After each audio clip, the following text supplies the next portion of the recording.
మాజీ రాష్ట్రపతి భారతరత్న ఏపీజే అబ్దుల్ కలాం వర్ధంతి వేడుకలు గుంటూరు గుజ్జనగూడలోని వాకింగ్ ట్రాక్లో ఏర్పాటు చేయడం జరిగింది. ఈ కార్యక్రమానికి ముఖ్య అతిథులుగా గుంటూరు పశ్చిమ నియోజకవర్గ శాసనసభ్యులు గల్లా మాధవి, టీడీపీ సీనియర్ నాయకులు డాక్టర్ నిమ్మల శేషయ్య పాల్గొన్నారు. ఈ సందర్భంగా ఆమె మాట్లాడుతూ ఆయన సేవలు మరువలేనివని అన్నారు. దేశానికి కలాం చేసిన సేవలను కొనియాడారు. అంతేకాకుండా దేశం గర్వించదగ్గ అణుశక్తి పరిశోధకుడి సేవలు ప్రతి ఏటా నేటి భావితరాలకు తెలియజేస్తున్న గుజ్జనగూడ వాకింగ్ అసోసియేషన్ సభ్యులకు అభినందించారు. ఈ కార్యక్రమంలో వాకర్ అసోసియేషన్ సభ్యులు మరియు కలాం అభిమానులు పాల్గొన్నారు.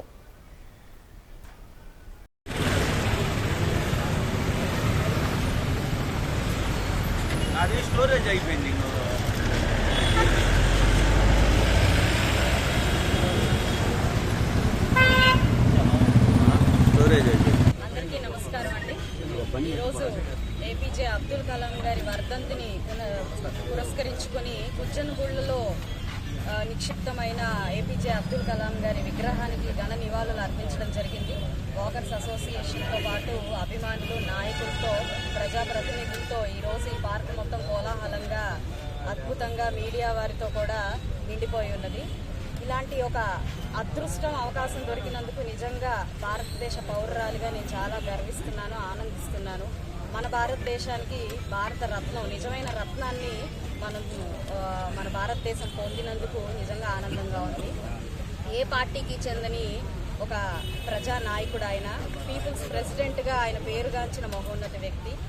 ఏ పాత్రలో ఉంటే ఒక నీరులాగా ఆ పాత్రని ఆయన ఫుల్ఫిల్ చేయడం అన్నది ఆయన జీవితం మనం చూస్తే మనకు అర్థమవుతుంది. ఆయన జీవన పర్యంతం మొత్తం కూడా అలాగే ఆయన ఉన్నారు. ఒక సైంటిస్ట్, అంటే ఒక ఏరోస్పేస్లో సైంటిస్ట్గా ఉన్నప్పుడు ఆయన అందులో కూడా ది బెస్ట్గా ఆయన పేరుగాంచారు. అలాగే ఒక పీపుల్స్ కోసం వస్తున్నప్పుడు, ప్రజాసేవ కోసం వస్తున్నప్పుడు ది బెస్ట్గా ఆయన ఉన్నారు.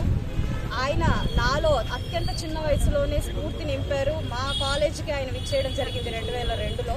అప్పుడే ఆయన నాలో ఒక రకమైన భావాన్ని క్రియేట్ చేశారు, అదే సింప్లిసిటీని. ఆయన నుంచి ఏదైనా నేర్చుకున్నాను, ఈరోజు ముందుకు వెళ్ళాలి అని అనుకుంటున్నాను అంటే ఆ సింప్లిసిటీ అనే ఒక అంశాన్ని నేను ముందుకు తీసుకెళ్లాలని అనుకుంటున్నాను. సాధ్యమైనంత, ఆయనంత కాకపోయినా ఈ నేటి సమాజానికి ఎంత వీలైతే అంత సింపుల్గా ఉండి, చాలా వినమ్రతగా ఉండే ప్రయత్నం చేయాలి అని చెప్పి ఆయన నుంచి పొందిన స్ఫూర్తితోనే ప్రతి ఒక్కరికి నేను కూడా నా వంతుగా ప్రజల్లో చూపించాలి అని అనుకుంటున్నాను. అయితే వాకర్స్ అసోసియేషన్ వాళ్ళు, మరి ఇక్కడ ఉన్న అభిమానులందరూ కూడా చాలా విషయాలు కోరారు. ప్రతి ఒక్క విషయం కూడా సమంజసమైనది, సమాజానికి అవసరమైనది. ఆయన కథలు నిజంగానే పాఠ్య పుస్తకాల్లో ప్రచురించబడాలి. అలాగే ఆయన నుంచి పురస్కారం అందుకుంటున్నామంటేనే అదొక గర్వించదగ్గ విషయంగా మనం భావించాలి.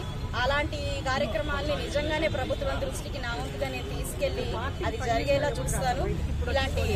నిజంగా ఇలాంటి జరిగితే, నా తరపుగా జరిగితే నాది కూడా అదొక అదృష్టంగా నేను భావించాల్సిన పరిస్థితే ఉంది. కాబట్టి ఇలాంటి గొప్ప వ్యక్తుల్ని ఇంకొకసారి ఇలా స్మరించుకునే అవకాశం దొరికినందుకు, ఈ అవకాశాన్ని కల్పించిన ఇక్కడున్న పెద్దలందరికీ కూడా పేరు పేరున నమస్కారం.